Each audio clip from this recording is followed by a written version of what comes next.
Bonne nouvelle pour la rentrée académique 2022-2023, l'École supérieure d'administration, d'économie, de journalisme et des métiers de l'audiovisuel ESAE vous ouvre les portes de ses différents sites. À Gbedjomende, à Bomé-Calavi, à Kpakpa et même à Parakou, l'université ESAE vous offre des bons d'études et des demi-bourses dans toutes ses filières en licence 1, 2 et 3. Et pour les 100 premières inscriptions en master 1 et 2, bénéficiez des demi-bourses. Nouveau bachelier, vous avez au moins la mention assez bien. Inscrivez-vous vite à ESAE et bénéficiez d'un bon de 50 000 francs CFA. Étudiants, étudiantes et nouveaux bacheliers, payez 200 000 francs CFA en sciences de gestion, sciences économiques, sciences juridiques et en administration des affaires en licence 1, 2 et 3 et 500 000 francs CFA en master 1 et 2, 250 000 francs CFA en administration générale, administration des finances, journalisme et métiers de l'audiovisuel en licence 1, 2 et 3 et 600 000 francs CFA en master 1 et 2. Alors, inscrivez-vous vite et profitez des offres exceptionnelles mais également d'un enseignement de qualité à l'université d'excellence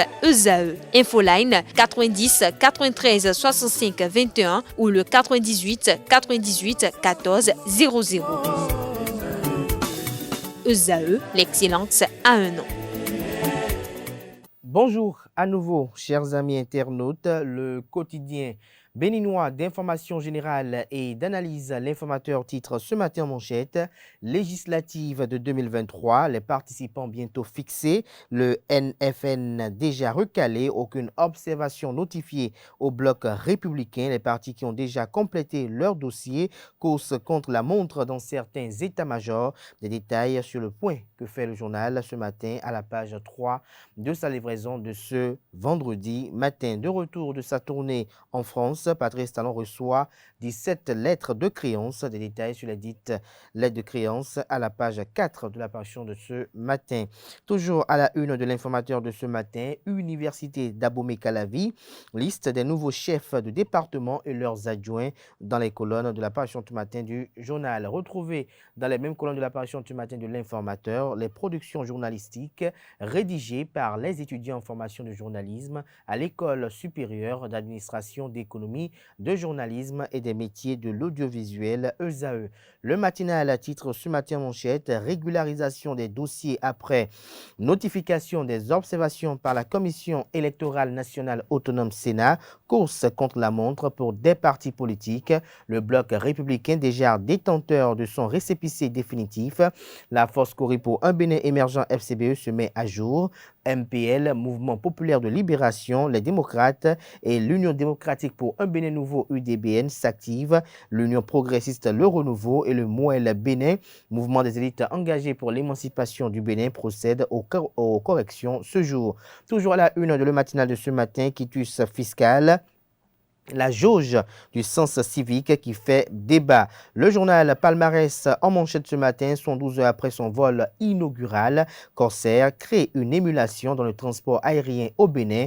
Objectif 2024, renouvellement total de toute la flotte avec des avions de nouvelle génération. Toujours à la une du journal Palmarès de ce matin, législative de 2023, le quitus fiscal, instrument d'assainissement ou d'exclusion, s'interroge le confrère.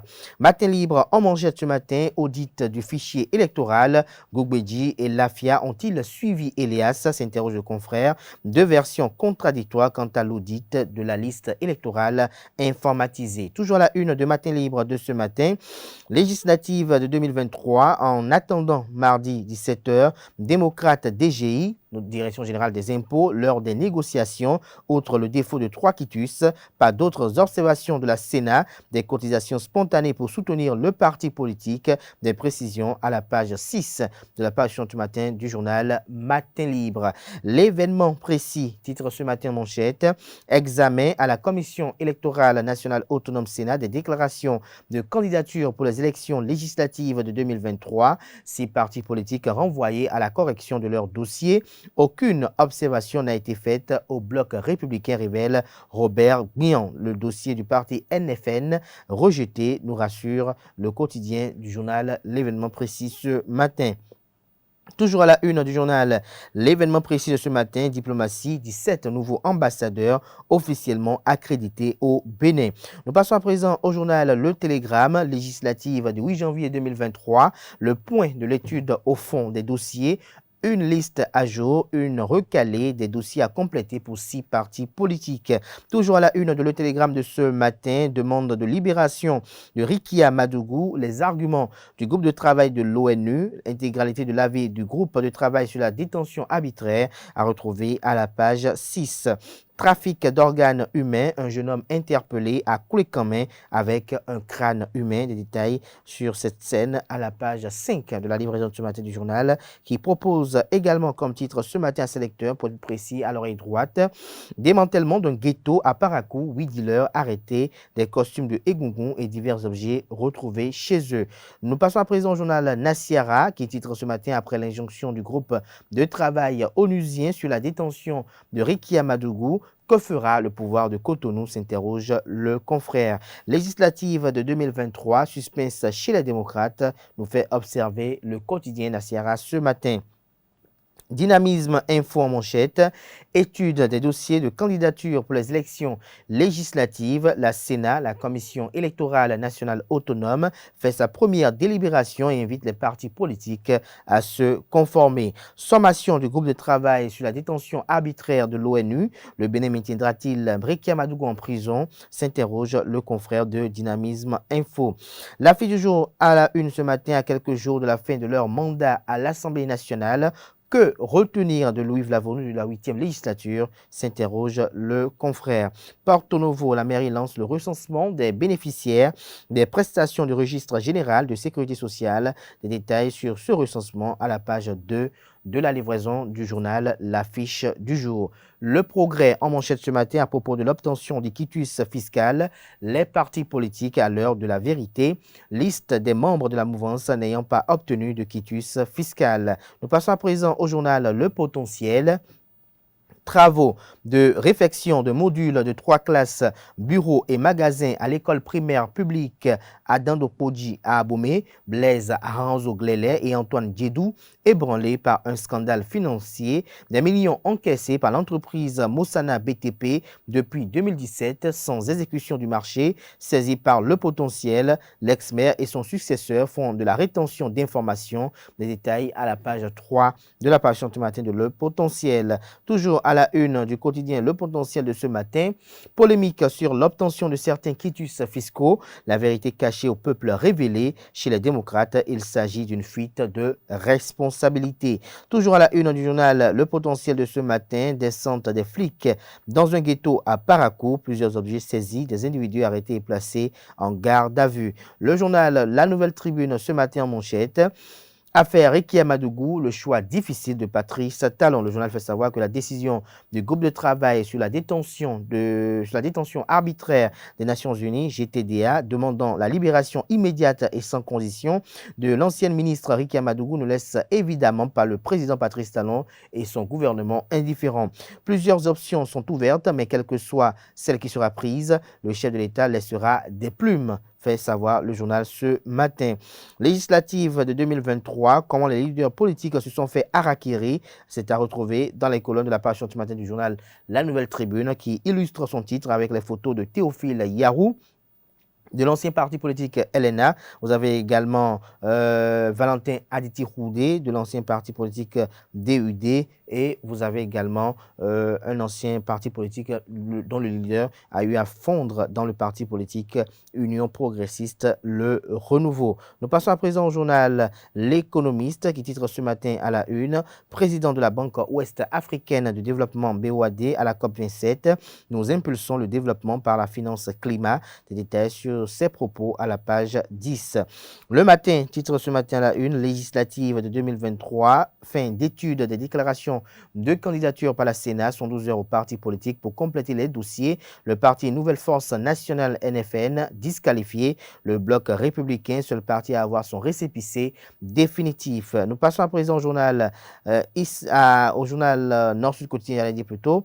Sénat, la situation des listes déposées est à retrouver à la page 3. Prison civile d'Abomey, plus de 1000 détenus y sont transférés. Le journal Le journal béninois, le Béninois Luiré, titre ce matin manchette, victoire écrasante du bloc républicain le 8 janvier prochain. La diaspora béninoise Sarway promet de faire bouger les lignes. Ils descendront de l'Europe, des Amériques et de l'Afrique pour soutenir le ministre d'État Abdoulaye Biotchane. Daibi Info, titre ce matin manchette, participation aux élections législatives de janvier 2023. Le bloc républicain obtient son récépissé définitif et obtient son récépissé définitif, confirme le SAP, le secrétaire administratif permanent du bloc républicain Eugène Dossoumoun, le parti NFN recalé. Nous restons toujours à une journal d'Aibi Info de ce matin. Législative de janvier 2023, dans la 7e circonscription électorale, Cora Gounouzimé lance les hostilités de la machine de victoire du bloc républicain dans la commune de Kalalé. Nous bouclons à présent avec l'hebdomadaire béninois d'information, d'analyse et de publicité dédiée à l'actualité islamique et politique. Le Canard titre cette semaine funérailles islamiques et le fardeau de veuvage. Cheikh Souleymane Farouk explique les droits des veuves. Le journal fait savoir néanmoins en manchette que quand le mari meurt, la veuve a de nombreux droits financiers. Elle a le droit d'hériter de lui et il n'est pas permis à quelqu'un de prendre son héritage sans son acceptation. Si le mari ne lui laisse pas assez d'argent pour subvenir à ses besoins et aux besoins des enfants, la société doit la soutenir et la charité devient un devoir pour elle, comme l'a dit le prophète Mohammed, paix et salut sur lui. Celui qui s'occupe d'une veuve ou d'un pauvre est comme un moudjahid, c'est-à-dire un guerrier qui se bat pour la cause d'Allah, ou comme lui qui fait des prières toute la nuit, jeûne toute la journée. Des détails sur les propos de Souleymane Farouk dans les colonnes de la parution de cette semaine de ce hebdomadaire qui propose également comme titre à la une ce matin, renouvellement de la classe politique, de la nécessité de comprendre la pertinence et les implications de ce changement pour en faire une réalité. Ce sera tout pour la présentation de quelques titres parus ce jour dans la presse locale. Les quotidiens sont disponibles dans les kiosques au prix de 300 francs CFA, également accessibles en ligne pour ceux d'entre eux disposant d'un site internet. Place à présent au bulletin matinal d'information.